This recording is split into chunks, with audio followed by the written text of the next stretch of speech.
अस्सलाम वालेकुम। ये देखो श्री, ये डाइनिंग टेबल पे मेरे रखे हुए प्लांट्स, और मेरे ना होने की वजह से देखो इसमें पानी भी पूरा है, इसमें भी पूरा है, और इन्होंने अपना क्या हाल कर लिया मेरी याद में। ये देखो सारे जल गए, और इसको तो मैंने काट दिया। फिर मुझे ख्याल आया कि मैं थोड़ा सा ना आपके साथ शेयर करूं। यहाँ से काटा इसको मैंने कहा वो बदतमीज़ो, सब तो थे घर में, तुम्हें क्या हो गया। इसलिए मैं कह रही थी सारे ना मेरे प्लांट्स जल जाएंगे। अभी मैंने ना अंदर बाहर तो देखा ही नहीं, ये डाइनिंग टेबल वालों का ये हाल हुआ है।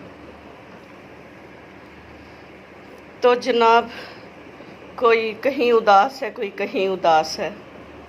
यूनिक मामा तो फिर यूनिक हैं। और बताना काके का क्या हाल है, वो क्या करता फिर रहा है। अल्लाह हाफिज़।